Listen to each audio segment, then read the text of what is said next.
Bonjour à tous, nous sommes le collège de Living School. Nous sommes un collège spécial parce que nous mettons en valeur l'énorme potentiel de chacun.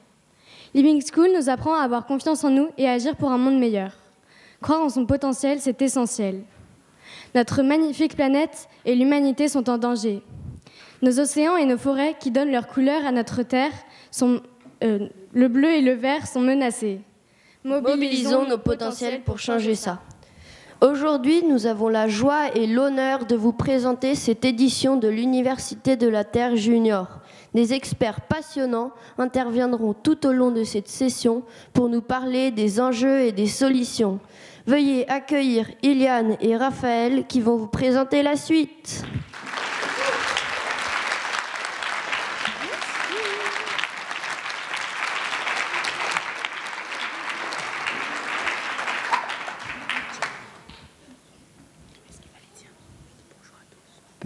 Bonjour à tous, j'adore la mer.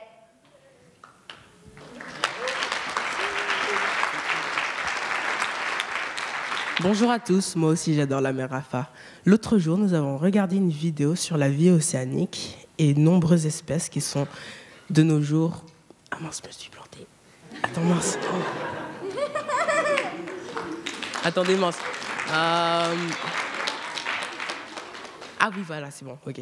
Bonjour à tous. Nous avons regardé une vidéo l'autre jour sur la vie océanique qui nous a beaucoup marqué.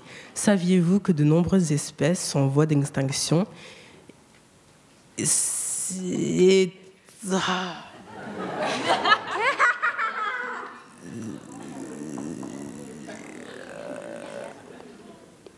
quoi?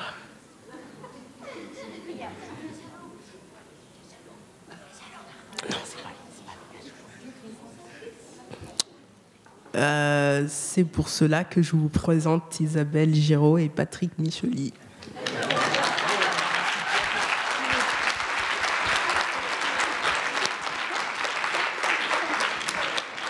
Merci beaucoup.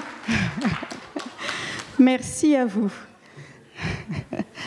Alors Patrick, ça avance, on y va? On va pouvoir vous présenter un petit peu l'évolution de la vie, ensuite derrière les beautés de notre monde sous-marine, et puis pourquoi il est important de préserver notre planète.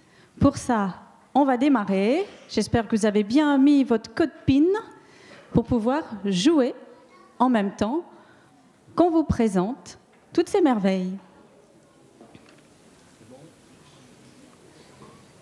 On y va ? Go! 3, 2, 1. Bonjour, nous sommes très heureux d'être avec vous aujourd'hui. Je vous présente Patrick. Je vous présente Isabelle. Et nous sommes tous les deux membres d'une association de préservation de l'environnement marin qui s'appelle Longitude 181. Nous œuvrons plus particulièrement pour un pôle entièrement dédié à la jeunesse qui se nomme Ocean Academy. Et maintenant, le premier quiz.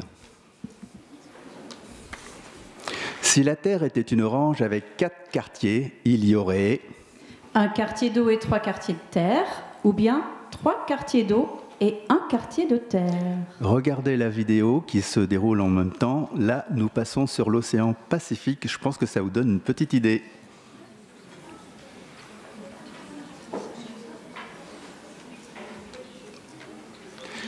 Waouh, je vois que vous êtes vraiment très très fort. Et oui, il y a beaucoup plus d'eau sur notre Terre, donc on devrait plus l'appeler la planète mer ou la planète bleue. Nouveau quiz. Alors, les scores, bravo à Tilutin. Qui nous fournit le plus de dioxygène?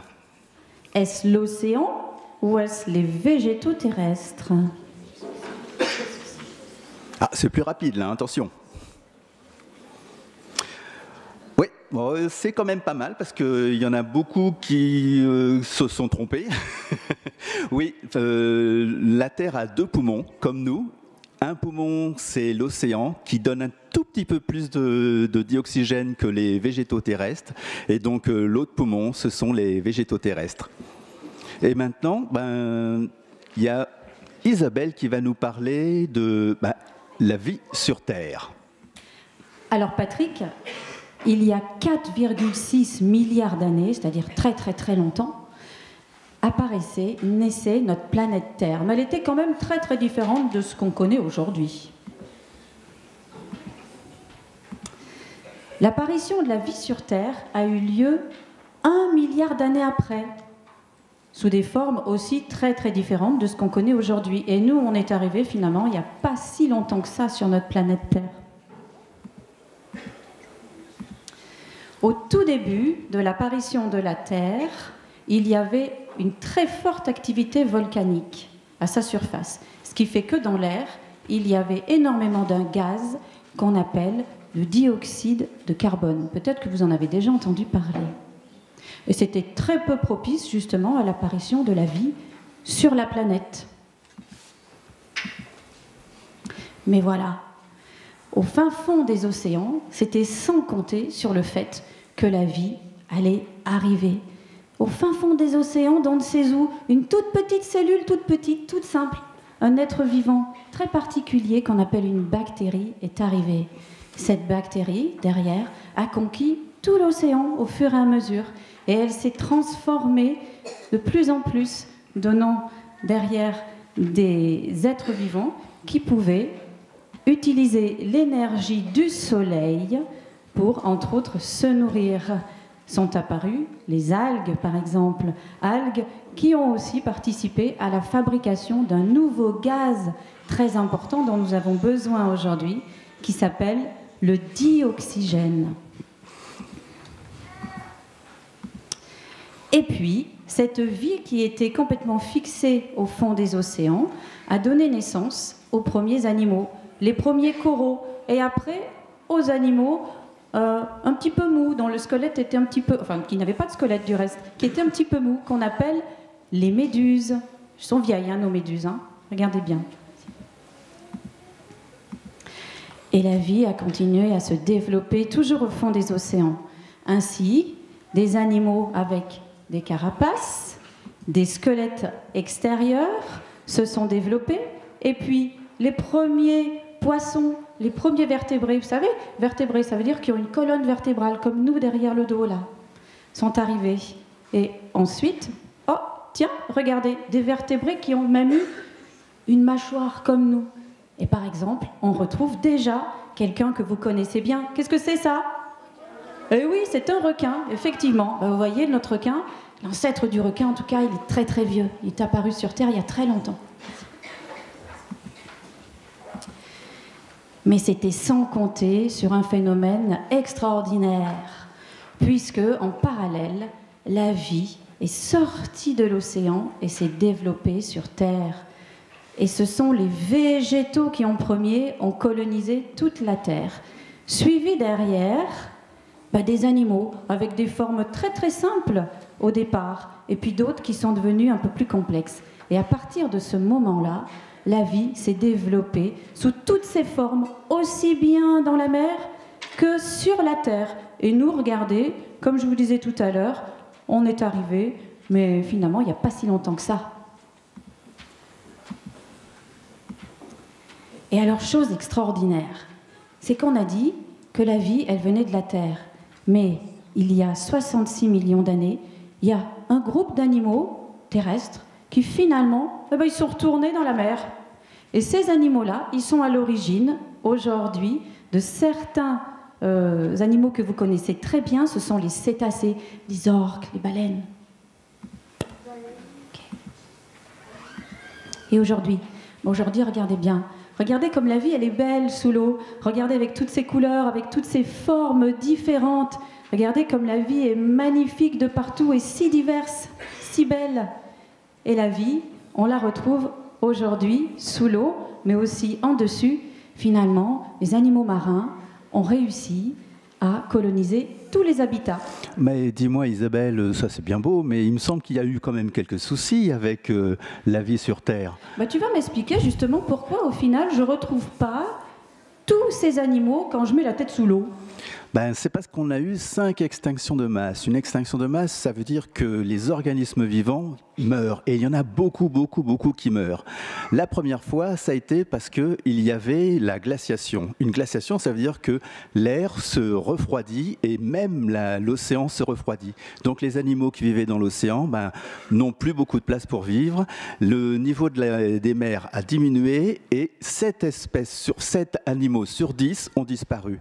La deuxième extinction de masse, on ne sait pas exactement ce qui s'est passé. On pense que ce sont des volcans ou des météorites, mais le résultat est que le dioxygène a diminué et de là, 7 organismes sur 10 ont encore disparu. Troisième extinction, la plus importante, celle-là on est sûr que c'est dû au volcan et peut-être aussi à des météorites, et là, le dioxygène diminue, la température augmente et 9 organismes vivants sur 10 meurent sur toute la Terre et dans l'océan. L'extinction suivante, là, ce ne sont que des volcans. La température augmente et 8 organismes sur 10 disparaissent. Et la dernière extinction, celle que tout le monde connaît, qui est due à un gros météorite et aussi à des volcans, qui a vu la disparition des dinosaures, de presque tous les dinosaures, parce qu'il existe encore des dinosaures en ce moment, ce sont les oiseaux. Et donc là, quand la météorite a percuté le sol, il y a eu une grosse fumée qui est venue, la température a diminué, après il y a eu les volcans, là la température a augmenté, enfin bon, tout ça pour dire que 7 organismes vivants sur 10 ont encore disparu. C'est dur quand même. Et il y a encore d'autres choses qui ont perturbé notre vie sur Terre, Isabelle. Et oui, on a vu qu'on était tous sortis de l'eau finalement, qu'on a un ancêtre commun, tout petit du reste. Et on a vu aussi qu'on était tous liés. Mais voilà, il y a effectivement aujourd'hui une 6e extinction. On parle d'une 6e extension de masse et qui serait due principalement à nos activités humaines. Alors, regarde Patrick, on a quand même de la chance sur Terre, parce que l'énergie du Soleil qui arrive à la surface de la Terre est à l'origine de la chaleur, et cette chaleur, elle est retenue par des gaz qui sont très très naturels. Et heureusement qu'on a ça, parce que sinon il ferait très très très froid à la surface de la Terre. Mais voilà, cette couche de gaz, aujourd'hui, elle a tendance à augmenter. Et on va voir quelles en sont les causes. Eh bien voilà, c'est à cause de nos activités, de tout ce qu'on fait, parce que finalement, chaque fois qu'on se déplace, que ce soit avec une voiture ou avec un avion, on émet ces fameux gaz qui vont après se mettre dans l'atmosphère et qui vont participer à garder encore un peu plus ces rayonnements du soleil. Chaque fois également qu'on fabrique des maisons, qu'on fabrique des ponts, mais aussi tout ce qu'on fait au niveau de l'agriculture, que ce soit l'élevage, que ce soit les cultures, et puis la production de notre électricité, la production de chaleur aussi pour se chauffer, bien sûr, et toutes les industries qui servent finalement à produire, toutes les usines qui servent à produire tous nos biens de consommation aujourd'hui. Alors les effets, on les connaît et vous en entendez beaucoup parler. On parle du réchauffement, donc le réchauffement climatique. Le réchauffement de l'atmosphère, de l'air, bien sûr, il engendre le réchauffement de l'océan. Et ce réchauffement de l'océan, il est à l'origine de la disparition de certaines espèces, et que certaines espèces sont en voie de développement, et en tout cas, certaines espèces sont obligées de quitter leur habitat pour aller ailleurs, parce qu'elles ne sont plus du tout adaptées à ces nouvelles conditions. On a une fonte des glaciers également, qui est importante et qui arrive à une augmentation du niveau de la mer. Et cette augmentation du niveau de la mer, elle est également à l'origine de ce qu'on appelle l'érosion des côtes. Les côtes, elles sont finalement un petit peu comme si c'était grignoté, voilà, par la mer aujourd'hui. Mais cette érosion des côtes, elle est due aussi à autre chose. Entre autres pour notre électricité, mais pas que, on fabrique des barrages sur les fleuves, entre autres. Et ces barrages retiennent une partie du sable. Le sable n'arrive plus du tout à la mer. Et donc, on a ce petit grignotage des côtes parce qu'on n'a plus assez de ce sable qui arrive sur les mers. Et pourtant, en même temps, la population, elle augmente sur Terre, on le sait. Et de plus en plus, il y a des gens qui construisent sur ces rivages. Donc vous voyez bien qu'à un moment donné, on s'attend à avoir des vrais gros soucis au niveau des populations qui sont installées à ce niveau-là.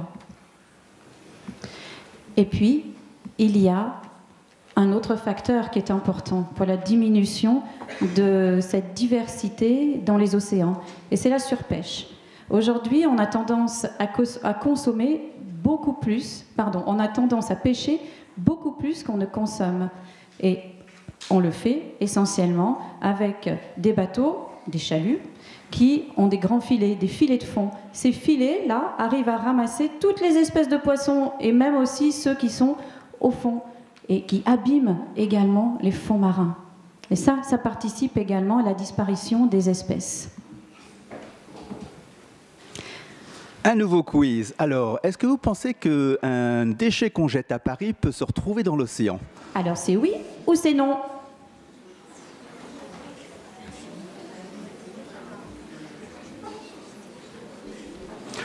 Ah, bravo! Vous avez raison, et ce qui se passe, c'est qu'à Paris, nous avons la Seine, et la Seine, s'il y a des déchets qui sont dans la Seine, ils peuvent se retrouver dans l'océan. En fin de compte, tous les déchets qu'on peut jeter n'importe où sur la Terre peuvent se retrouver dans l'océan avec le vent, dans les rivières, dans les fleuves, et finalement dans l'océan également. Bravo Anna qui vient de prendre la tête. Nouveau quiz. Combien de continents de plastique y a-t-il dans l'océan? 2, 5 ou 7, d'après vous?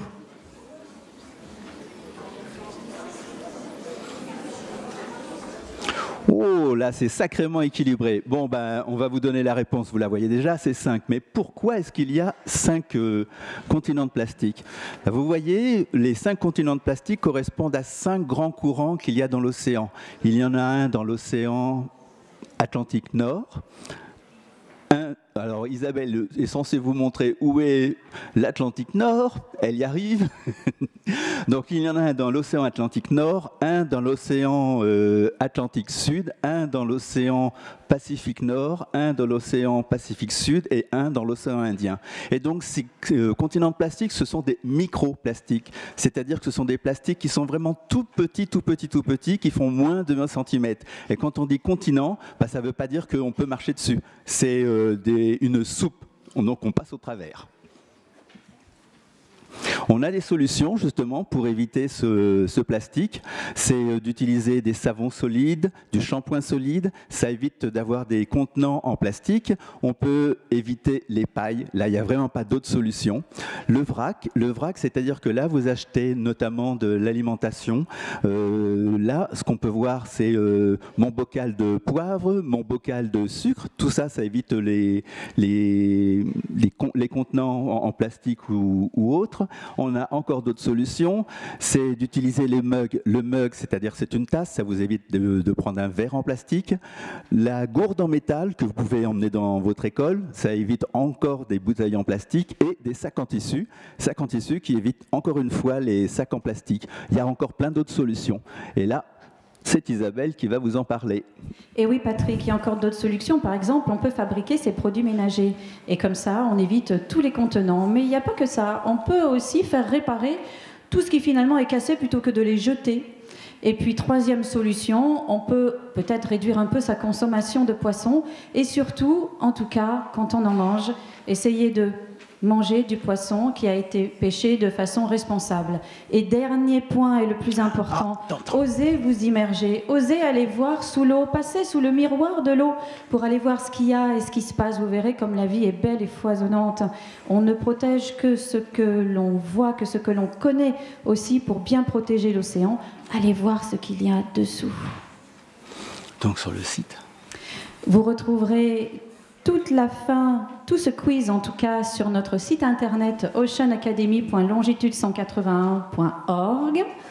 Voici le podium du quiz où vous avez bien participé. En 3, il s'agit de Potiron. En 2, Gaïa. Et en premier, attention, c'est Anna. Bravo à vous.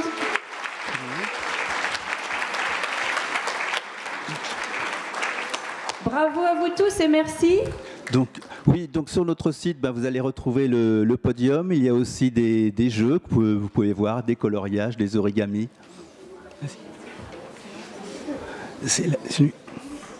Nous allons voir maintenant la vidéo, une vidéo que j'ai faite essentiellement en palme, masque et tuba. Et c'est seulement la vidéo de la fin qui a été faite en plongée. Donc ce sont des choses que vous pouvez voir simplement, sans bouteille. Sans bouteille, tout à fait. Et vous verrez, en respectant l'animal, en ne l'effrayant pas, en approchant doucement l'animal au bout d'un certain temps, il prend confiance et il reste avec vous. Vous allez voir notamment une vidéo où je suis avec une grande raie aigle qui est plus grande que ça et je suis resté avec elle pendant très très longtemps. Il y a aussi une vidéo avec un grand requin-baleine qui était grand comme pratiquement vos tables là. Voilà, ça c'est ma rencontre avec le requin-baleine. Les points qui sont sur sa peau sont vraiment uniques. C'est un peu son empreinte digitale. Là, sa nageoire caudale, donc la nageoire de la queue, voilà, qu'on voit, était aussi haute que moi. Un requin pointe noire, donc requin pointe noire, comme son nom l'indique, il a des pointes noires sur les nageoires. J'ai passé une semaine au milieu des requins. Donc là, je pensais que ce requin gris... On a tous plongé avec les requins, on est tous encore là. Hein.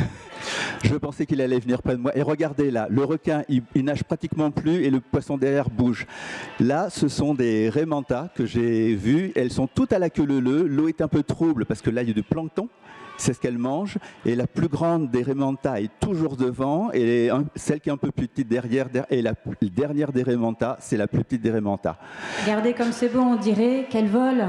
Là, une raie aigle, elle est en train de chercher sa nourriture. Et elle a la capacité, comme les requins, de détecter les animaux, même si elle ne les voit pas. Et donc là, elle est en train de chercher, c'est la fameuse raie aigle avec laquelle je suis resté pendant très très longtemps. Et là, elle vient de découvrir quelque chose, elle est en train de manger un gros escargot qui s'appelle un lambi.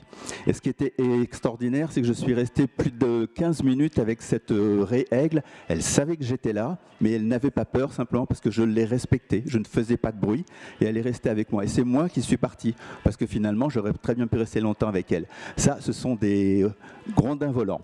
Je vous laisse regarder. Nous, on est tous plongeurs, on aime tous l'eau, on aime tous la mer, on aime tous l'océan. Et on vous invite, quand vous voulez, pour venir nous rejoindre sous l'eau et découvrir toutes les merveilles qu'il y a sous l'eau. Maintenant, regardez ce que fait ce poisson, une vive tropicale qui vient de rentrer dans son terrier. Là,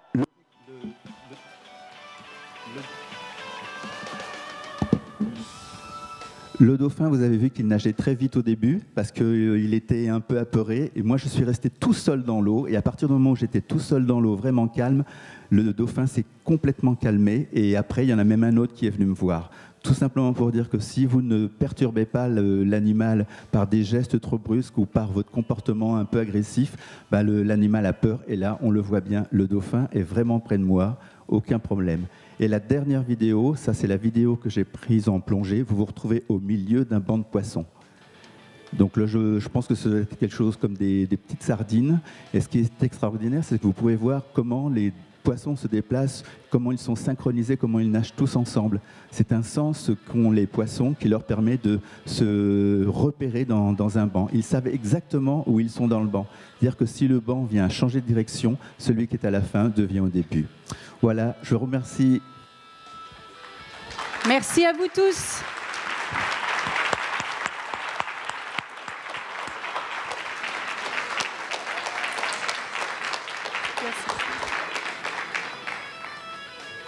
Nous avons le plaisir d'accueillir maintenant le talentueux Monsieur No, créateur des Enfants Fantastiques. Comme nous, il pense qu'il n'y a pas d'âge pour changer le monde, mais lui le fait en musique. Il intervient dans des écoles depuis 20 ans pour créer des chansons engagées. Les chansons sont créées par les enfants, chantées par les enfants, pour les enfants. Mais les grands aiment bien aussi. Vous êtes prêts à chanter avec nous ? Tout est préparé pour faire un karaoké tous ensemble.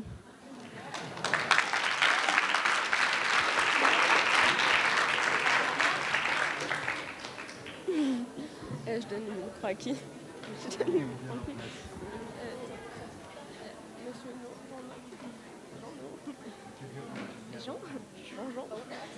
Ah non, parce que... Alexis, avance. Toi, tu chantes bien.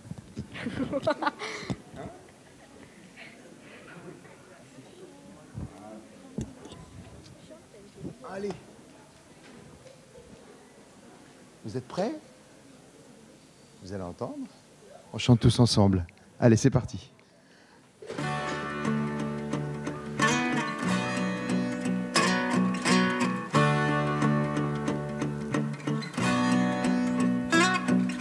Vue de la Lune ou de Jupiter, de tout là-haut, y a pas de mystère. La planète bleue, oh que c'est beau, C'est de l'eau. dans les rivières et dans les étangs. Petites mares et grands océans. Tous les lacs, les torrents, les ruisseaux. C'est de l'eau, c'est de l'eau, c'est de l'eau, c'est de l'eau. Et nous sommes matelots sur les flots, tous à bord du même bateau, ICO. C'est de l'eau, c'est de l'eau. Grain de raisin et puis grain de blé. Le pain, le vin, les fruits et le lait. L'écureuil, le cheval et l'oiseau. C'est de l'eau. Le sang pur qui Coule dans nos veines. la sueur quand on court à perdre haleine. Tout notre corps, la chair et les os. C'est de l'eau, c'est de l'eau. C'est de l'eau, c'est de l'eau. Et nous sommes Matelots sur les flots, tous à bord du même bateau, ICO. C'est de l'eau, c'est de l'eau. un bébé qui attend patiemment le premier sourire de sa maman. Ce qui le protège bien au chaud, c'est de l'eau, c'est de l'eau. Bravo les enfants. Bravo.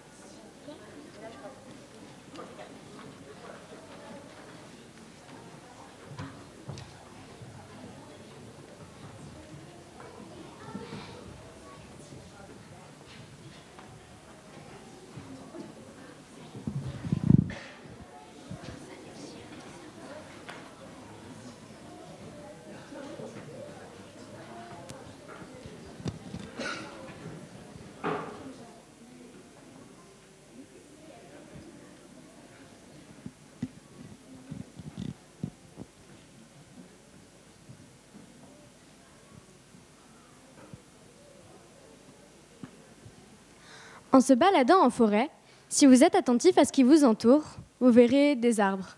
Normal, me direz-vous. Mais en étant encore plus attentif et silencieux, vous découvrirez des oiseaux et parfois même de grands mammifères. Et au détour d'un chemin, vous verrez peut-être un forestier.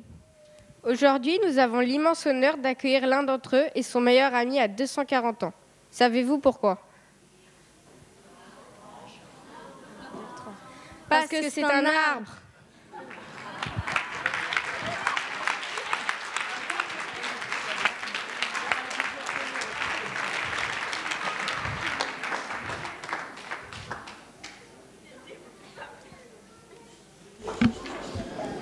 Je vais tenter d'être un arbre devant vous. Vous êtes très intimidant, hein, vu d'ici. Hein. D'ailleurs, je dois vous dire que moi, c'est vrai que c'est auprès des arbres que je me sens le mieux. Et j'en ai rencontré un quand j'étais petit, et il m'a demandé d'être un petit peu un ambassadeur auprès de vous pour vous expliquer qui il est vraiment. Quand on voit un arbre, on a l'impression que c'est un être inerte, qui ne bouge pas, qui est peu réactif. Pourtant, en réalité, auprès des arbres, il se passe plein de choses. Alors, on va tenter d'imaginer quelque chose d'assez incroyable. Essayez de vous projeter en forêt. On est le printemps, on est au mois d'avril. Moi, l'arbre que j'apprécie particulièrement, que j'ai rencontré quand j'étais plus jeune, j'avais 15 ans, c'était un moment important dans ma vie, et j'aime bien aller me ressourcer au pied de cet arbre, et en particulier au mois d'avril. Et au mois d'avril, qu'est-ce qu'on voit? On voit les bourgeons qui sont tout au bout des branches, qui petit à petit s'ouvrent, et sortent de ces bourgeons tout doucement une petite feuille qui pousse.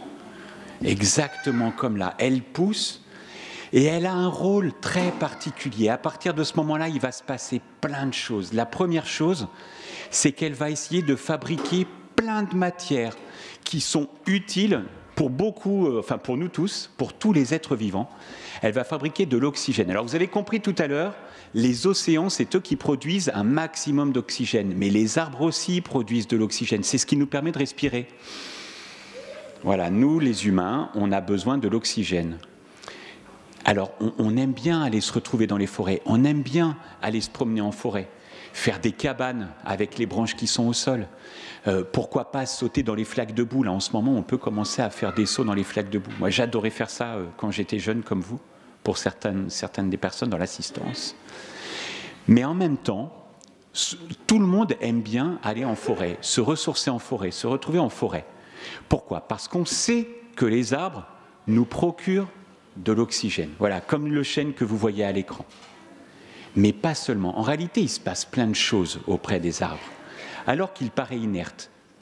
Encore une fois, souvenez-vous, on est le printemps, on entend les oiseaux qui chantent. Et à un moment donné, on entend comme de la pluie qui tombe des arbres. Est-ce que vous savez pourquoi on a l'impression qu'il pleut, alors que pourtant le ciel est bleu, qu'on est le printemps? Non, pas d'idée? Eh bien, en réalité, c'est parce qu'il y a des petits organismes qui sont en train de tenter de dévorer la feuille que vous avez là, et qui, à cause du fait qu'il est en train d'essayer de dévorer la feuille, eh bien, il est obligé, enfin l'arbre se défend, et il est obligé de retirer toutes les défenses que l'arbre essaye d'utiliser pour empoisonner cet organisme. Cet organisme, il est tout petit et il est calé sur le rythme de la sortie des feuilles. C'est une petite chenille.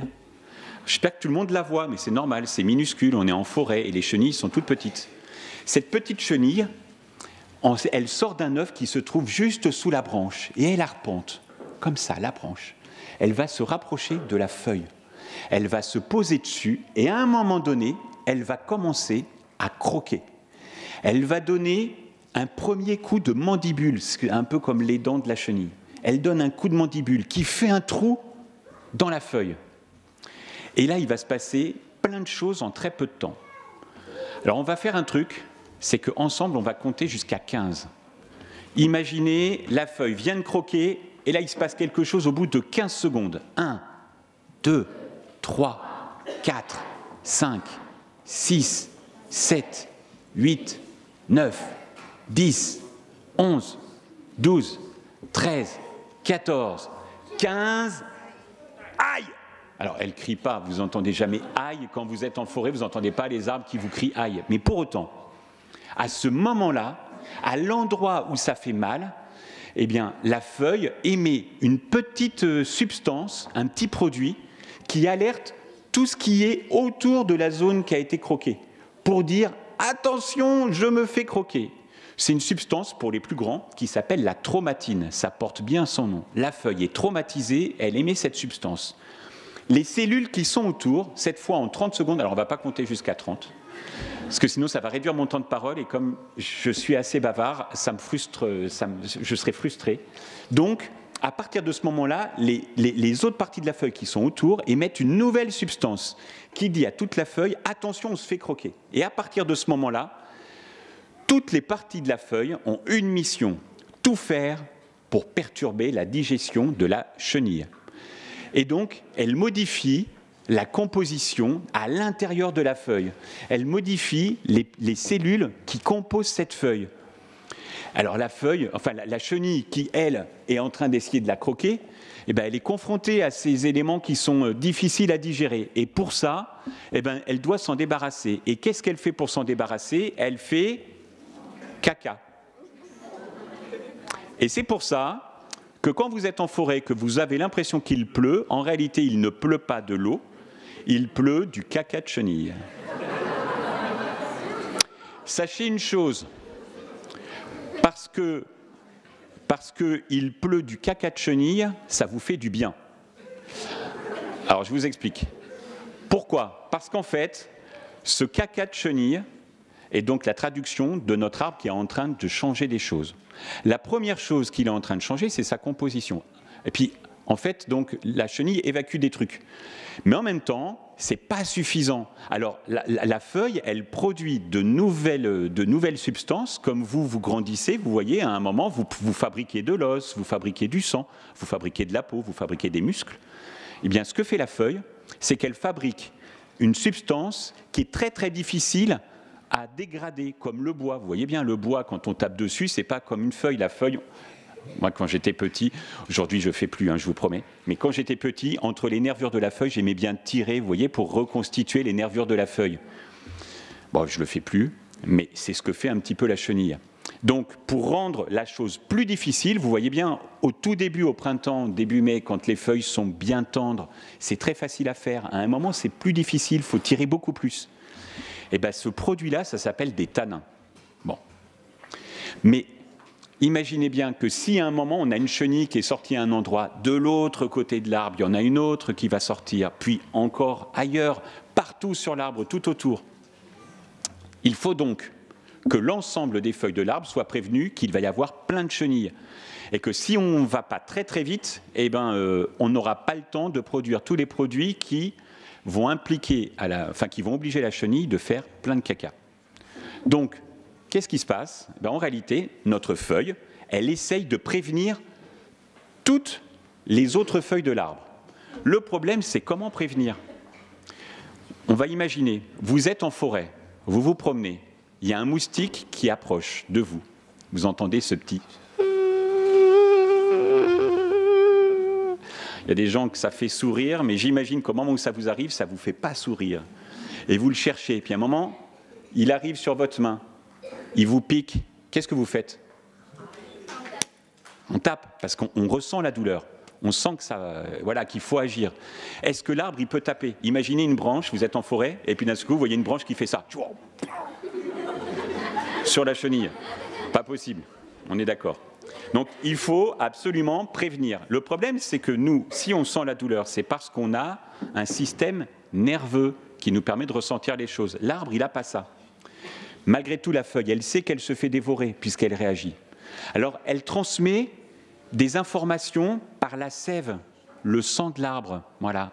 Sauf que la sève, elle circule dans les canaux, mais lentement, ça va tout doucement. Nous, on a un cœur. Le cœur, il permet de propulser le sang partout dans l'arbre. La sève, elle circule doucement. Elle circule jusqu'au cœur de la branche. Puis après, elle va au niveau du tronc. Puis ça va dans un sens, puis de l'autre. Le temps que ça revienne à l'autre branche, où une autre chenille va émerger, il peut se passer 1 jour et demi à 2 jours. Beaucoup trop long pour réagir. Alors notre arbre, il émet des molécules, il émet des substances, des produits qui se dispersent dans l'air. C'est comme s'il soufflait. Et dans l'air nouveau qui est émis, dans toutes les molécules qui se trouvent dans l'air, il y a des informations que les feuilles qui sont à côté savent détecter. Et toutes les feuilles qui sont autour sont capables de dire « Waouh, attaque de chenille, vite, réagissons ». Et à ce moment-là, les autres feuilles qui sont autour vont elles aussi produire les substances dont on a parlé tout à l'heure. Mais dans toutes ces substances, dans tous ces produits, dans toutes ces odeurs qui circulent dans l'air, elles peuvent revenir jusqu'à nous, qui sommes en bas. On les respire. Toutes ces substances, alors pour les grands, ça s'appelle des phytoncides. Pour les petits aussi, ça s'appelle des phytoncides. Ça a le même nom pour les deux, c'est top. Eh bien, ces phytoncides, quand on les respire, notre corps, il les reconnaît comme des substances, comme des odeurs qui possiblement peuvent nous poser des problèmes. Et là, nous, notre corps, il se défend. Et c'est pour ça que parfois, quand on rentre de forêt au printemps, le soir, on est fatigué parce qu'on a couru, parce qu'on a sauté dans les flaques d'eau, parce qu'on a fait des cabanes, mais aussi parce qu'on a respiré ces molécules et que notre corps est en train de se défendre. Et parce qu'il est en train de se défendre, eh ben, il prépare notre corps à tout un tas d'autres attaques, des virus. Et Dieu sait que depuis 3 ans, on entend beaucoup parler des virus. Eh bien, en fait, c'est une première protection que l'arbre nous offre gratuitement. Mais il se passe encore un autre phénomène, un autre élément qui est très important. C'est qu'imaginez bien, notre chenille, elle a commencé à grignoter, puis elle continue à grignoter un peu, donc elle continue à faire caca. Bon, c'est un autre problème. Elle grignote. Mais à un moment donné, si cette chenille, imaginons, elle n'arrive plus à grignoter, elle est suffisamment grande, elle s'est transformée en une chenille, ça donne après des... Non, vous êtes super fort. Bravo, je suis impressionné. Et bien donc, notre chenille s'est transformée en papillon, elle a disparu. Et à partir de ce moment-là, et bien du coup, la place est libre, la feuille est enfin libérée de la chenille qui l'a grignotée. Le problème, c'est que ça fait une blessure. Et que quand il y a une blessure, quand vous vous blessez, qu'est-ce qui se passe? Ben, on met un pansement, on met du désinfectant, vous êtes bien d'accord? Est-ce que la feuille va être en capacité de se mettre un pansement et de se mettre du désinfectant? Alors vous imaginez encore la branche qui est de l'autre côté, qui arrive, allez, je mets un peu de désinfectant, un petit pansement et on repart. Non, ce n'est pas possible. Donc que va faire la feuille? La feuille, elle, son désinfectant, c'est un petit courant électrique. C'est comme si vous lui mettiez de l'électricité. Ben elle la produit toute seule, son électricité. Et de produire cette électricité, ça stimule la feuille pour qu'à un moment, elle cicatrise. Pas de besoin de pansement, mais elle fait une petite cicatrice. Et là, ben du coup, le risque qu'il y ait des maladies qui viennent s'arrête. Il n'y a plus ce risque-là. Mais les petits morceaux d'électricité qui sont produits par la feuille pour cicatriser, à un moment, il y a un coup de vent. Donc imaginez, donc la chenille a disparu, il y a un petit peu de vent, et l'électricité produite, elle peut se libérer dans l'air. Et là aussi, nous, on la respire, cette électricité. C'est ce qu'on appelle des ions négatifs. Eh bien, ces petits morceaux d'électricité, quand on les respire, on diminue notre stress. C'est pour ça qu'on se sent bien et zen. D'ailleurs, je vous raconte une petite histoire entre parenthèses. Un jour, un collègue, un forestier, car je ne suis pas le seul forestier, il y en a d'autres en forêt, était au pied d'un arbre et après une grosse matinée de travail, il avait grignoté au pied d'un arbre qu'il affectionnait particulièrement, il l'aimait bien, et il s'est fait une petite sieste et au même moment, une classe passe devant lui avec donc la maîtresse qui était devant. Et là, l'un des enfants dit à la maîtresse, « Oh, regardez, le monsieur, il dort. » En fait, c'est parce qu'on se sent bien en forêt et du coup, on peut être amené à dormir tranquillement. Ça avait réveillé mon collègue forestier. Et le collègue forestier, pour garder un peu son appoint, gardait les yeux ouverts et avait dit « Non, j'écoute l'arbre pousser. » Bon. Ça prenait du temps. Il n'empêche qu'on est bien en forêt. Pourquoi? Parce qu'on ne se sent pas stressé quand on est en forêt. Eh bien, pourquoi? Parce que ces ions négatifs baissent notre niveau de stress. Et c'est ce qui fait que quand on est en forêt, eh bien, on se sent bien parce qu'on y marche, et ça fait une petite activité physique qui fait toujours du bien. En plus de ça, on respire de l'oxygène. En même temps, on respire les phytoncides qui renforcent notre système immunitaire, qui nous rend beaucoup plus résistants face aux maladies. Et enfin, en plus, on respire un petit peu d'électricité, les ions négatifs, qui réduisent notre niveau de stress et qui nous rend, du coup, en meilleure santé. Voilà pourquoi ça nous fait du bien d'être en forêt. Mais je voulais vous amener encore un tout petit peu plus loin sur un élément qui me paraît important. Parfois, les arbres, on se dit, mais est-ce qu'ils sont bien? Est-ce qu'ils sont réactifs? Est-ce qu'ils sont aussi vivants qu'on pourrait le soupçonner? Est-ce qu'un arbre est capable d'apprendre? Je vais vous raconter une petite histoire. Mon chêne, qui ne ressemble pas tout à fait à celui que vous avez à l'écran. En fait, il est plus haut. Certains printemps, au moment de la sortie des feuilles, mais lui, il est en retard. Et ça m'est arrivé à plusieurs reprises de le constater et de me dire, mince, est-ce que mon arbre est malade? Est-ce qu'il n'y a pas un problème?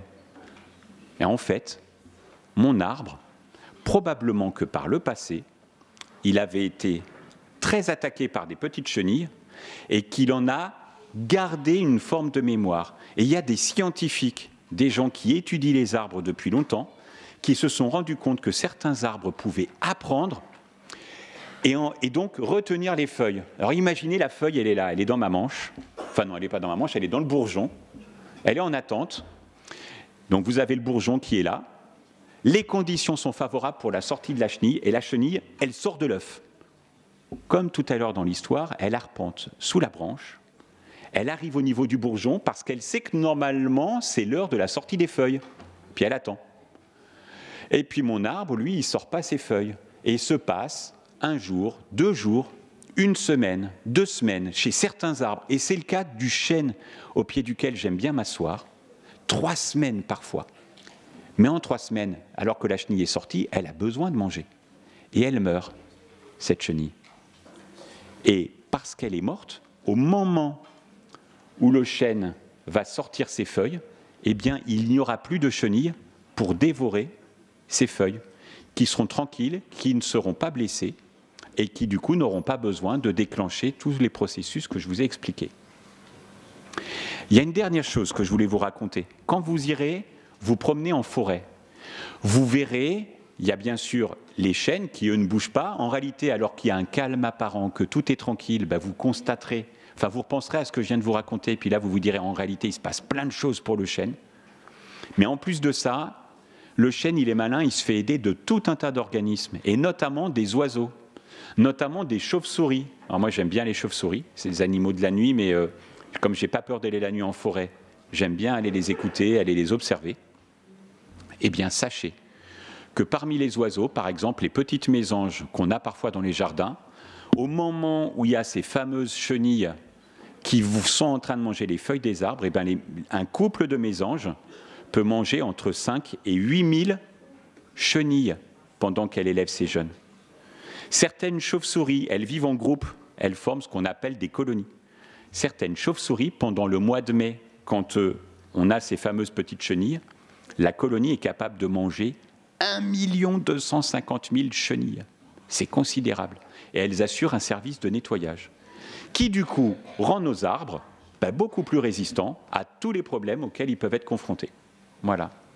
Donc je vous invite, la prochaine fois que vous irez en forêt, à être très attentif aux arbres, à les regarder, à essayer de comprendre tout ce qui s'y passe. Pourquoi pas à vous poser et faire ce qui est parfois un peu difficile, mais ça vaut le coup de faire un peu silence, de vous poser contre un arbre et de regarder ce qui se passe autour de vous. Vous verrez peut-être plein d'animaux.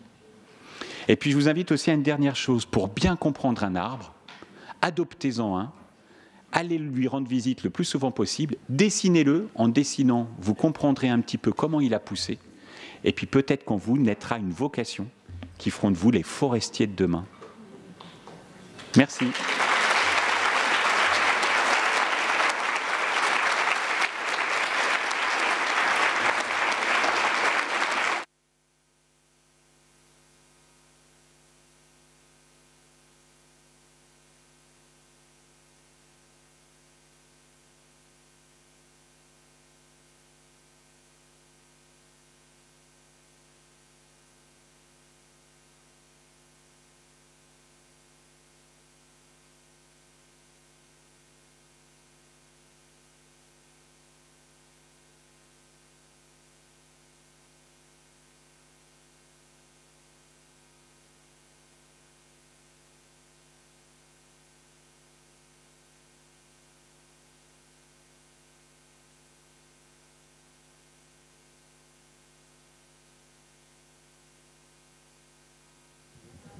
D'accord. Ça y est, vous êtes prêts? Tu fais de moi? Ouais? Bon. Allez, c'est parti. C'est bon, je crois. Fais de moi une pirogue pour pêcher. Tu fais de moi le feu pour bien cuire ton pain. Tu fais de moi des flèches pointues pour chasser. Et tu ne connais pas la fin. Tu fais de moi une porte pour ta maison. Tu fais de moi la charpente pour ton toit. Tu fais de moi des fenêtres sur l'horizon. Et tu n'as plus ni peur ni froid. Puisque tu as tant besoin de moi et que je te suis indispensable. Puisque tu as tant besoin de bois, prends bien soin des forêts, de chacun de ces arbres. Tu fais de moi des beaux crayons pour écrire. Tu fais de moi des pages de papier blanc. Tu fais de moi des grands livres pour t'instruire. Et tu es devenu savant. Tu graves sur moi des initiales quand tu aimes. Tu fais de moi des icônes pour tes dieux. Tu fais de moi la canne qui porte tes peines et le cercueil pour tes adieux. Puisque tu as tant besoin de moi et que je te suis indispensable, puisque tu as tant besoin de bois, prends bien soin des forêts, de chacun de ces arbres. Puisque tu as tant besoin de moi et que je te suis indispensable, puisque tu as tant besoin de bois, prends bien soin des forêts, de chacun de ces arbres. Tu fais de moi, tu fais de moi.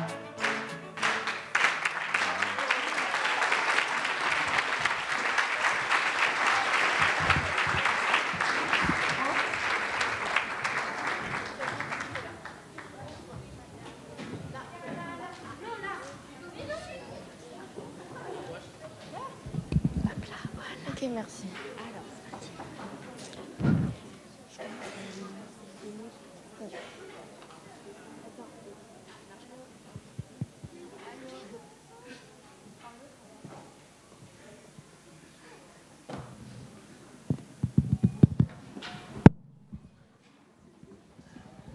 Ok. C'est moi qui commence? Quoi? Nous avons tous des rêves fabuleux, n'est-ce pas? Eh bien, le rêve de notre prochain invité est que tous les enfants et tous les humains sur la planète plantent au moins un arbre dans sa vie. Et la bonne nouvelle, c'est qu'il concrétise déjà son rêve et a permis à 2 millions de personnes d'améliorer son mode de vie en plantant des arbres. C'est fabuleux, n'est-ce pas? Merci d'accueillir Nicolas Métro, fondateur de Kinome.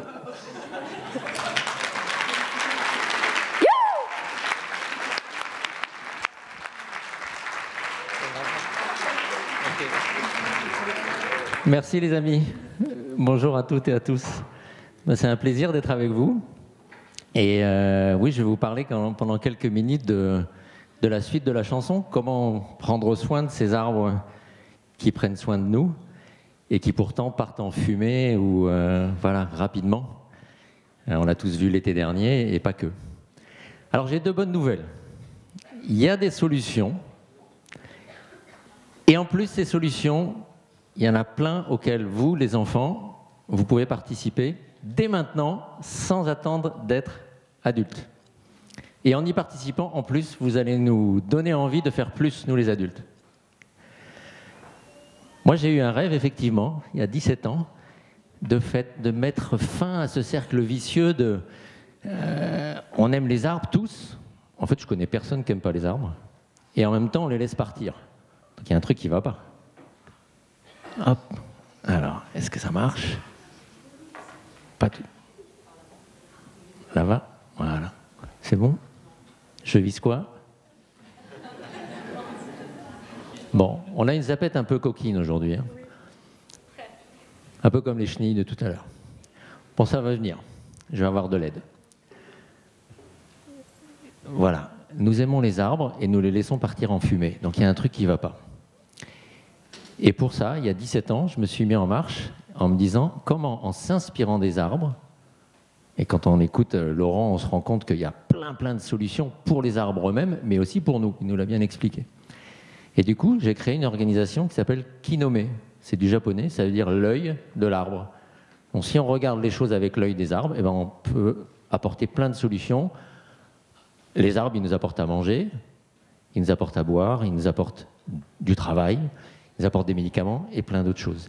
Et si nous apportons ces solutions aux gens, alors ils auront peut-être envie d'arrêter de couper les arbres ou de se lever pour aller éteindre le feu quand il y a un incendie. Et du coup, à partir de là, eh ben, j'ai créé tout un tas de projets en Afrique, en Amérique latine, en France, et je vais vous en partager 2. Et ces 2 projets, ils vont vous montrer 2 choses. Ils vont vous démontrer que Adam et Adèle Rose, quand ils nous ont parlé de potentiel tout à l'heure, ben, c'est pas du chiquet, c'est vrai. Vous pouvez faire des choses formidables dès maintenant. Et la deuxième chose, c'est que quand j'ai commencé, on était 1,5 milliard de moins qu'aujourd'hui sur Terre. C'était il y a 17 ans. 1,5 milliard de moins. Et comme c'était il y a 17 ans, ce 1,5 milliard d'êtres humains, il a tous moins de 17 ans. Donc vous avez le quantitatif. Vous êtes très nombreux, les enfants, à pouvoir agir aujourd'hui. Et en plus, vous avez le qualitatif. Et surtout, vous avez le qualitatif. Parce qu'on a tous un cœur. On a tous un grand potentiel. Mais parfois, nous les adultes, le cœur, il est un tout petit peu barricadé. Et pour changer la situation des océans ou des forêts et tout le reste, on a besoin de ce cœur complètement ouvert. Et vous pouvez nous y aider. C'est ça que je suis venu vous dire aujourd'hui. Vous allez le voir dans les photos qui arrivent, dans une vidéo qui arrive, vous allez voir les enfants.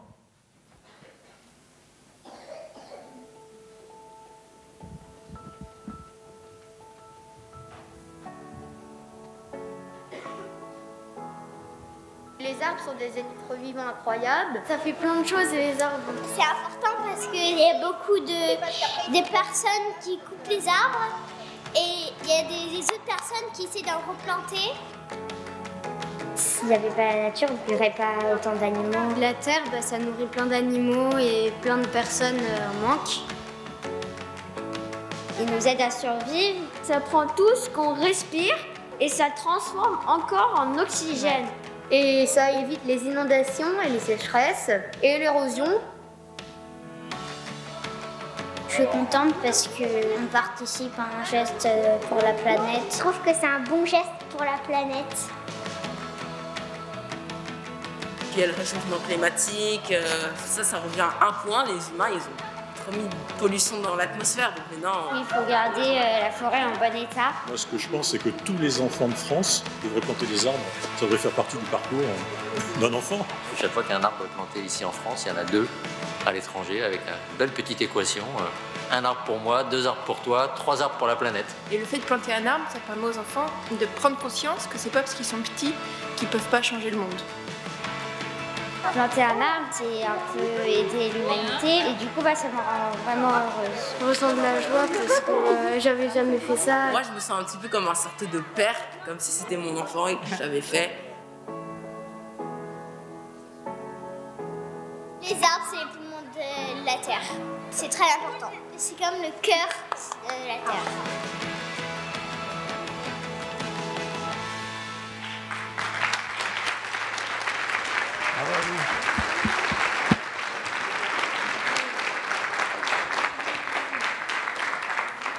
Bon, je pense que vous serez d'accord que vous avez des éco-citoyens engagés, professionnels, qui savent de quoi ils parlent. Et chaque année qui passe, j'observe que les enfants savent mieux comment fonctionne la forêt, mieux comment fonctionnent les arbres, la nature, et ont encore plus envie d'agir. Ça fait presque 30 000 qui sont déjà allés. Et l'idée, c'est que, comme je dis dans le film, que tout le monde puisse avoir accès à ça. Alors, comment ça se passe concrètement? On va parler de solutions concrètes.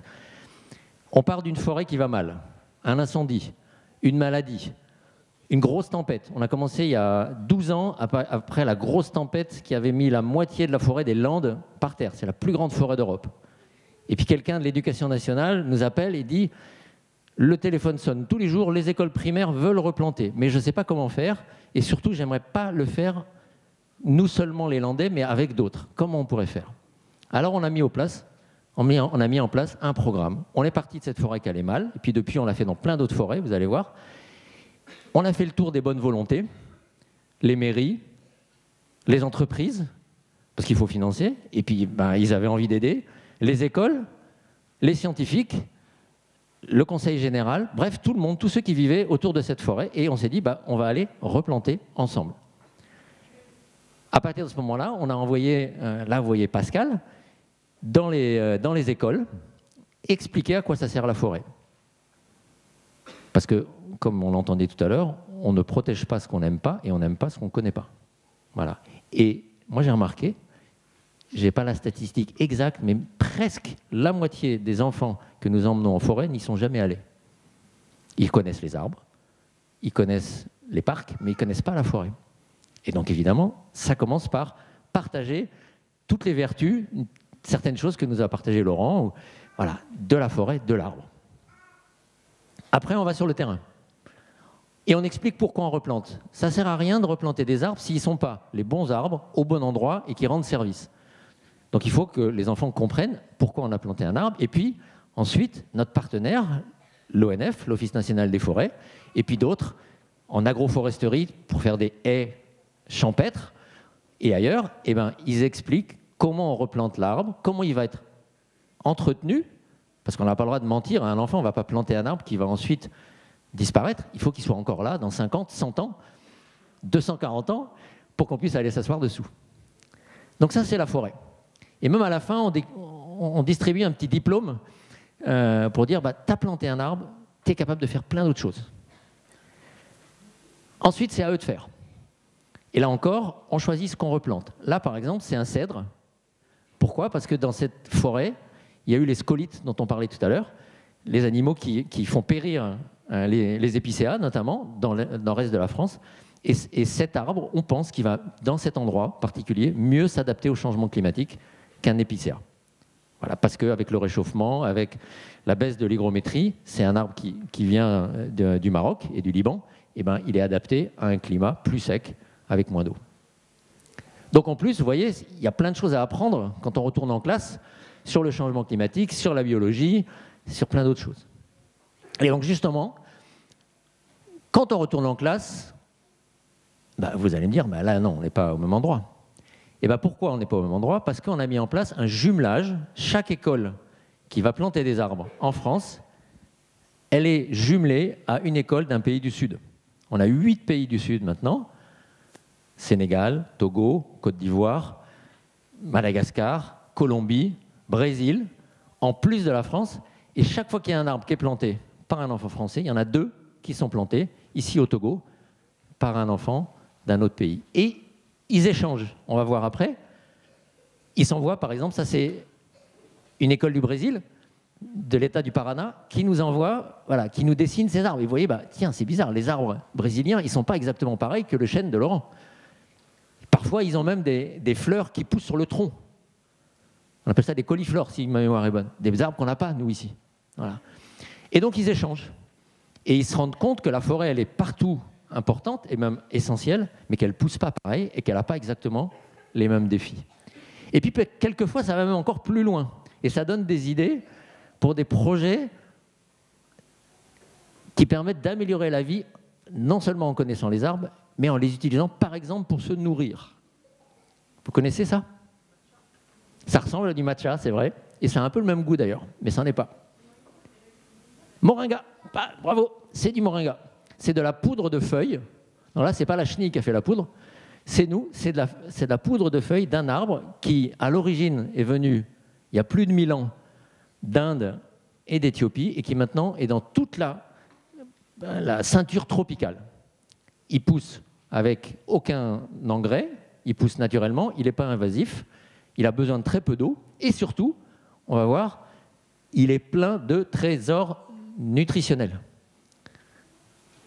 À poids égal, il offre 2 fois plus de protéines qu'un yaourt, sans empreinte écologique. 25 fois plus de fer que les épinards. Attention à le cuire de façon pas trop forte, pas trop chaude, pour qu'on ne perde pas ce fer. 4 fois plus de vitamine A que les carottes, 4 fois plus de calcium que le lait, 7 fois plus de vitamine C que l'orange. Tout le monde connaît cet arbre pour ses vertus médicinales, très peu de gens le connaissent pour ses vertus nutritionnelles. Et pourtant, aujourd'hui, il pousse, encore une fois, avec très peu d'investissement, dans des pays où, en ce moment, le blé, le manioc, le riz, la nourriture de base a pris entre 30 et 50%. Après le Covid et les problèmes logistiques, et avec l'inflation qui vient de la guerre en Ukraine. Donc les gens, qu'est-ce qu'ils font? Eh ben, comme ils ne peuvent pas se passer de manioc, de riz ou de blé, eh ben, ils réduisent le reste. Et donc ils réduisent les protéines, ils réduisent ce qui donne des vitamines, ce qui donne des acides aminés, ce qui permet aux enfants de bien grandir. Et du coup, il y a un problème de malnutrition et notamment de retard de croissance qui est en train de prendre des proportions affolantes dans pas mal de pays, en Afrique de l'Ouest, à Madagascar, et même dans certains pays qui sont considérés comme riches, où il y a des carences qui s'installent tout simplement parce que les gens n'ont pas l'argent. Et là, on a quelque chose, voilà, c'est cet arbre-là que vous voyez, que les femmes vont récolter, là on est toujours au Togo, qui peut se manger. Au bout de 6 mois, vous avez déjà des feuilles. Vous n'avez pas besoin d'attendre longtemps, ça pousse tout de suite. Si vous le gardez, si vous le coupez régulièrement, vous voyez sur votre droite, là, en fait, si vous le recépez régulièrement, et ben vous allez récupérer des feuilles. Vous pouvez y retourner tous les mois. Ces feuilles, vous les mettez à cuire un tout petit peu et vous les mettez sur du riz et vous avez un repas complet. Si vous voulez les garder, vous les faites sécher avec des fours solaires. Parfois, vous mettez un peu de gaz quand c'est la saison des pluies, le moins possible, et ça permet de faire la poudre que vous avez vue avant. Et puis, et c'est ça le lien avec ce qu'on a vu avant, et ben vous allez la mettre, cette poudre, en accompagnement, en complément alimentaire dans les cantines scolaires. Alors le problème, c'est qu'au Togo, il n'y a que 8% des écoles qui ont une cantine scolaire. Donc il faut parfois créer la cantine et du coup organiser un groupement féminin, souvent c'est une cantine, qui prennent voilà, chacune leur tour, qui viennent avec des aliments. Et puis ben, nous, on essaye avec des projets, notamment avec Living School, il y a quelques années, on avait fait ça dans une école qui s'appelle Womé, de financer des repas et puis même des installations. Ils avaient financé des installations, voilà, pour que ben, la vie s'améliore. Et en l'occurrence, elle s'améliore grâce à 2 choses, à la nature, à l'arbre, et là on voit que ça a l'air bon ce qu'ils mangent, mais pas que. Elle s'améliore, la vie, parce que les êtres humains, et les enfants en particulier, ont fait confiance à ce trésor que nous avons chacune et chacun à l'intérieur, et aussi à ce trésor qu'est la nature, pour trouver des nouvelles solutions. Encore une fois, là on a une solution qui est locale, qui est facile, qui est rapide, et plutôt que d'importer des... Et ça ne veut pas dire qu'il ne faut pas le faire par ailleurs quand on est en urgence, mais plutôt que d'importer des compléments multivitaminés qui coûtent fort cher, ben on peut peut-être commencer par faire de la prévention et donner un meilleur futur aux enfants. Il y a 35% des enfants au Togo qui sont en retard de développement, en retard de taille, en retard de croissance. Et une partie d'entre eux, ils ne rattraperont jamais ce retard et ni le retard de développement intellectuel. Donc ils ne peuvent pas suivre à l'école comme vous pouvez suivre à l'école, comme moi j'ai eu la chance de pouvoir suivre à l'école parce que j'avais ce qu'il me fallait pour me développer. Vous voyez? Donc, il y a des problèmes, mais il y a aussi des solutions. Et surtout, ces solutions, vous pouvez tous, les enfants, y participer. Et c'est pour ça que j'ai ce rêve que tous les enfants de France puissent au moins avoir planté un arbre, et peut-être plus, avant de rentrer au collège, donc pendant leurs années de primaire. Pourquoi on le fait au primaire? Parce qu'en fait, c'est les mairies qui gèrent les écoles primaires, et donc, comme on part du territoire, comme on part des forêts qui ne vont pas bien, eh ben on va le faire avec les mairies. Et puis en plus, à cet âge-là, bah, vous apprenez plein de choses.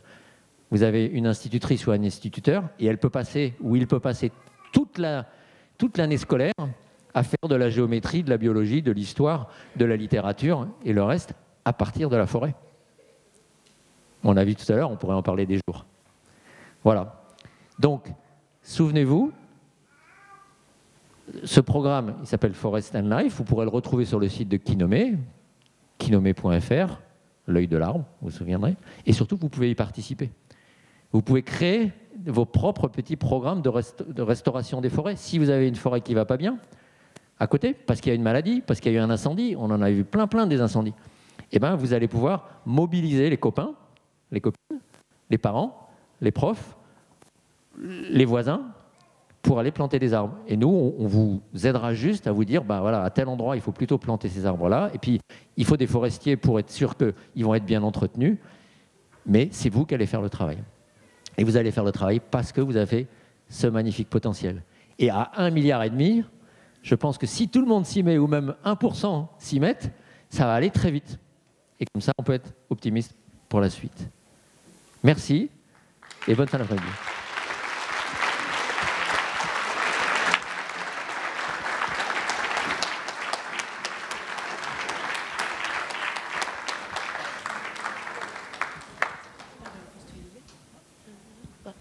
Et donc, merci d'avoir écouté et on se retrouve tout à l'heure pour la conférence sur les écrans. On est allé un peu vite en besogne. Il y a des questions-réponses, bien sûr, parce que les enfants, vous pouvez poser des questions. Donc, on a un temps pour ça. Et avant ça, je voulais vous proposer qu'on bouge un peu, parce que c'est pas sympa, quand on est des enfants, d'être assis tout le temps à écouter tout le monde. Donc, je vous propose de vous mettre debout et de faire la posture de l'arbre. Vous avez vu? Elle est en photo, là.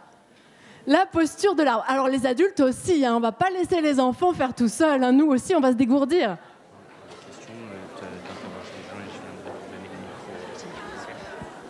Allez. Voyons un peu cette qualité d'équilibre. On a parlé des arbres. Vous avez des racines jusqu'au fond de la terre. Voilà. Oh là là, quel bel équilibre. Je vois des papas, des mamans exceptionnels. Des enfants incroyables. Vous êtes une forêt magnifique de potentiel pour changer le monde. Bravo. Magnifique. Alors, est-ce qu'il y a des questions? Vous faites un petit signe et Vladimir qui est là va accourir pour pouvoir prendre vos questions. Les questions, c'est pour Isabelle, pour Patrick, pour Laurent, pour Nico, mais aussi pour Monsieur No, pourquoi pas. Donc, les questions sont ouvertes. Si vous avez des questions, c'est maintenant, les amis. Est-ce que quelqu'un a une question? Oui. Juste là.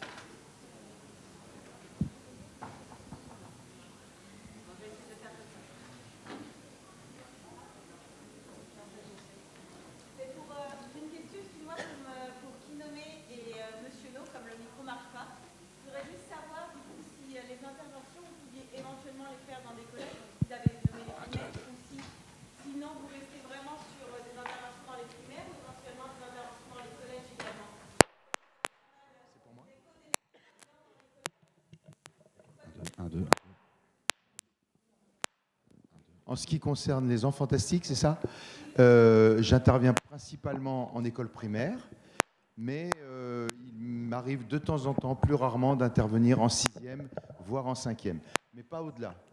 Parce qu'après, la conception des chansons telles que je les propose ne correspond plus au format qui est apprécié par les pré-ados. Voilà. Mais par contre, en primaire, 6e, jusqu'à 6e, 5e, ça fonctionne bien. 1, 2, 1, 2, 1, 2, 1, 2, 2, 2, 2, 2, tu penses? Et pour Forest and Life, c'est un peu la même chose. C'est un programme qui a été conçu pour les primaires, mais qui marche aussi au collège, avec un degré d'autonomisation plus grand. Et donc, on est en train de travailler à des outils qui permettront aux éco-délégués, par exemple, encore une fois, de monter leur propre projet avec moins d'aide que des élèves du primaire. Voilà, pour ça, on lève des fonds. Donc, vous pouvez nous aider. Est-ce qu'il y a une autre question? Ah oui, je vois là-bas.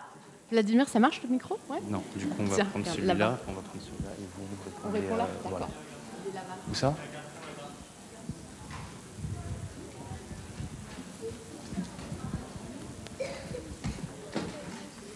Est-ce qu'il existe des chenilles qui sont capables de digérer la feuille sans qu'elle fasse caca?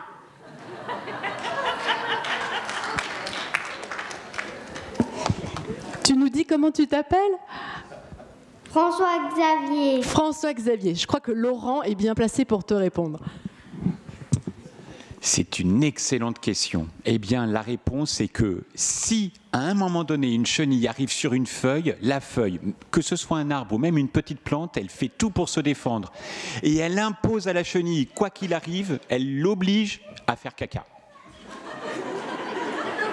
Tout le temps. Toutes les chenilles font caca. Mais il faut bien vous dire que si vous êtes dans une forêt, par exemple, et que vous entendez ou que vous voyez les chenilles qui font caca, c'est que votre forêt est en très très bonne santé, même s'il y a les chenilles. Et plus vous entendez qu'il pleut, donc plus vous entendez que les chenilles font caca, et plus il faut que vous restiez, même si vous vous prenez les cacas sur la tête. J'espère avoir bien répondu à ta question.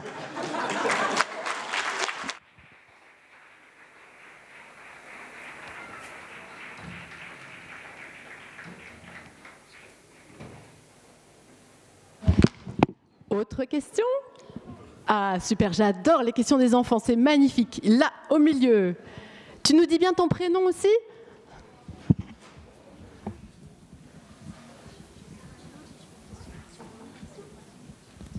Marius. Et est-ce que à chaque feuille, il y a une chenille qui la grignote? Eh bien non, pas tout le temps. Ça dépend des années. Il y a des années pendant lesquelles, eh bien, il y a plein de chenilles. Par exemple, cette année, il y avait beaucoup de chenilles. Mais l'année dernière, je ne sais pas si vous vous souvenez, il a beaucoup plu le printemps.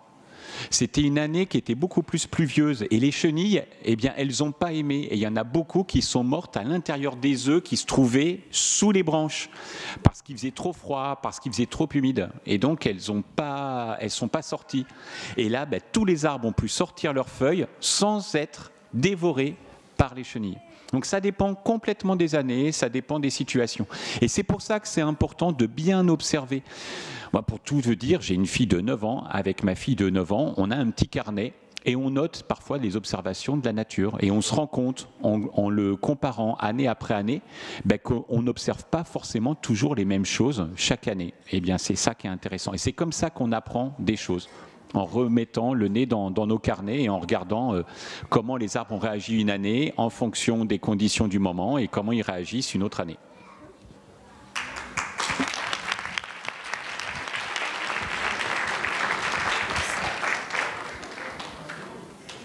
Là par là, et ah oui, au bout là aussi. On va essayer de prendre toutes les questions, c'est magnifique. Tu nous dis ton prénom? Elisabeth. Elisabeth. À la maison, j'ai des chenilles. Et est-ce qu'elles peuvent vivre au chaud? Ah, alors ça, il y a un petit complément à la question, une précision? C'est les pierrites du chou. Ah, alors il faut savoir que pour plein de chenilles, à un moment donné, tu vois, la pyrite du chou, elle est habituée à vivre ici, dans nos espaces, dans nos jardins, dans nos cultures.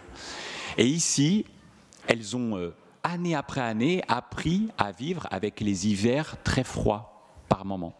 Et elles ont l'habitude de ça. Et beaucoup des espèces, notamment les chenilles, mais pas que les chenilles, même les gros scarabées et plein d'autres espèces d'insectes que tu trouves en forêt ou dans les jardins, elles ont besoin, à un moment donné, d'avoir le froid de l'hiver. Et donc, ta pyrite du chou, à un moment donné, il ne faut pas que tu hésites à la sortir un petit peu. Si tu la maintiens que au chaud, elle va bien se porter à un moment donné, mais ça peut la mettre en difficulté à d'autres moments, notamment quand elle est sous la forme de l'œuf. Voilà, donc c'est important par moment quand même de les sortir pour les laisser s'exprimer un peu dehors et être confrontées au froid pour lesquels elles sont habituées. Mais si elles sont dans un petit bocal dehors... Eh bien, même si elles sont dans un petit bocal dehors. Alors après, attention, hein, si tu les as habituées à être au chaud et qu'elles sortent à un moment où normalement elles seraient au stade de l'œuf, par exemple en ce moment-là, normalement tu n'as pas de pyrite du chou parce que les choux, c'est plus la saison. Donc là, en ce moment, les œufs, ils sont dans le sol, normalement, dehors. Si par contre tu as rentré ta pyride et qu'elle est sortie et qu'en ce moment elle est dehors dans un aquarium par exemple ou dans un vivarium, eh bien si tu la sors, là elle va avoir de gros problèmes parce qu'elle n'est plus sur son rythme normal. Normalement, le rythme normal c'est qu'en ce moment, dehors, elle est au stade de l'œuf Et donc, elle est dans la terre et elle n'a pas de risque de mourir de froid, par exemple. Juste là-bas, tout au bout, une dame, voilà.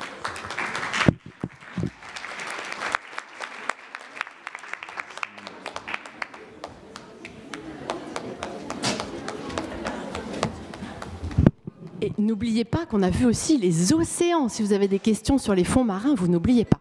Alors, comment tu t'appelles ? Alexis. Alexis, bonjour. Bravo d'avoir été patient. C'est quoi ta question ? Et comment la chenille elle fait pour manger la feuille? Laurent ? Alors, je ressors ma feuille pour bien expliquer. En fait, la chenille, et la prochaine fois que tu vois un insecte, aller en forêt, il y a encore en ce moment, comme c'est encore un peu doux, notamment parfois sous un branchage mort en forêt, regardez un peu dessous, il y a plein de petites bêtes. Alors faites attention quand vous les prenez. Par exemple, il y en a certaines qui peuvent piquer, qui peuvent mordre, et là, ça peut te faire une très mauvaise sensation. Donc, vaut mieux être prudent. Mais sinon, tu regarderas un insecte, tu peux l'attraper, et regarde sa tête. En haut de sa tête, il y a ce qu'on appelle des mandibules. Alors, ce n'est pas tout à fait des dents, mais c'est des mandibules. Alors, imagine une tête. Alors, imagine ma tête, voilà, comme ça. Et au bout, en fait, plutôt que d'avoir une bouche comme ça, il y a aussi ce qu'on appelle des mandibules, qui sont deux petites pièces sur le côté, qui font ça.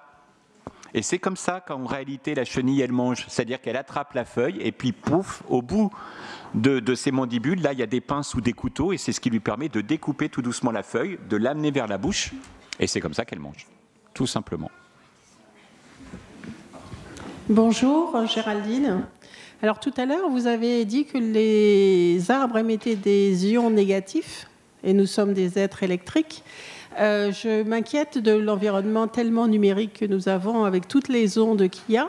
Comment est-ce que les arbres peuvent nous aider à lutter contre ça, puisque du coup, j'imagine que notre équilibre électrique n'est plus du tout le même. Géraldine, elle nous fait la transition avec la session d'après. Qui est sur le numérique et les écrans. Non, c'est juste un clin d'œil pour que vous reveniez tout à l'heure. Laurent, tu sais répondre à ça ou... Alors, je vais faire deux réponses. La première, c'est que moi, la manière, par exemple, dont ça m'aide par rapport à tous les écrans, les téléphones, etc., c'est que j'ai pris l'habitude d'aller régulièrement en forêt sans le téléphone. Voilà. Et parce qu'en fait, c'est une cour de récréation extraordinaire dans les écoles, mais c'est aussi un endroit de jeu exceptionnel en forêt.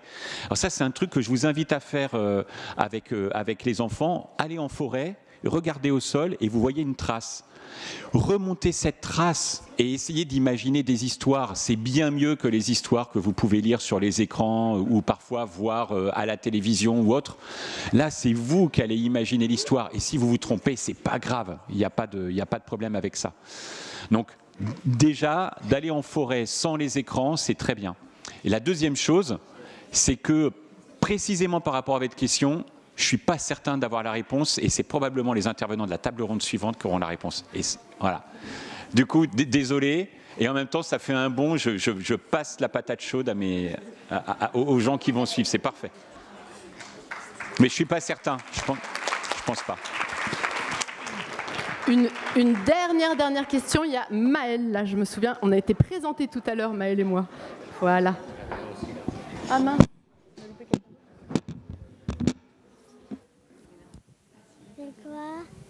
C'est quoi déjà? Ah, vas-y, de voir, tu vois. Est-ce que le moringa, on peut le planter en France? Tu t'appelles Arthur.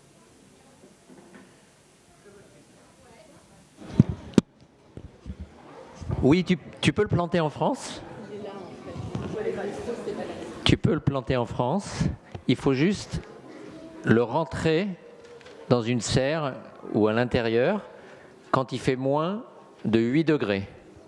Parce qu'il est gélif, et il ne va pas supporter un froid. Là, en ce moment, il fait 4-5 degrés, il ne supportera pas.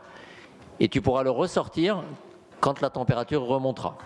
Voilà. Et tu ne t'inquiètes pas parce que quelquefois il perd toutes ses feuilles, tu continues de l'arroser, et hop, il est très très résistant, il va repartir.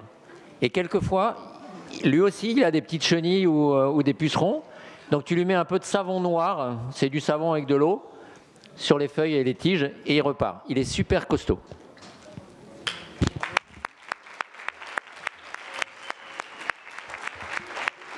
Et tu peux manger les feuilles. Hein. Tu peux vraiment les manger. Tu les passes dans de l'eau un peu chaude et tu peux les manger comme des épinards. Maëlle, je crois que tu as eu le micro finalement. A-t-on découvert toutes les espèces de l'océan? Alors, ça risque de faire un petit peu plus tard. Non, ça va pas marcher, on va prendre celui de Noémie. Non, je pense vraiment pas qu'on a découvert toutes les espèces de l'océan. On pensait qu'il y avait de 2 à 5 millions d'espèces d'océans. Et il y a un bateau qui sillonne l'océan avec des filets. Le bateau s'appelle Tara. Et lors d'une sortie, il a découvert 600 000 nouvelles espèces de plancton. Donc 600 000 nouveaux planctons. Et on a revu donc nos estimations et on pense qu'il y a peut-être une dizaine de millions d'espèces. Mais finalement, on ne sait pas grand-chose de l'océan. On a découvert, je dirais, de 5 à 10%. L'océan, on l'a vu, c'est immense, c'est très profond. Et donc, on a encore plein de choses à découvrir et il a plein de choses à nous amener.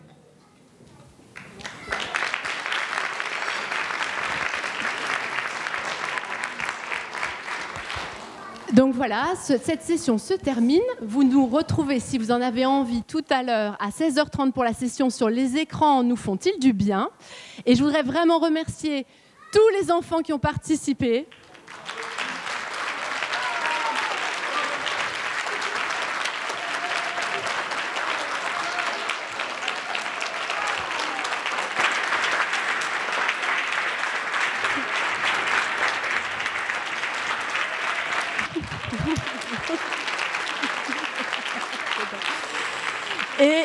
Et nos magnifiques intervenants, gardiens des océans, des forêts, des arbres, c'était magnifique. Et pensez bien tous que nous avons tous le potentiel d'agir pour un monde meilleur là où nous sommes, les enfants comme les grands.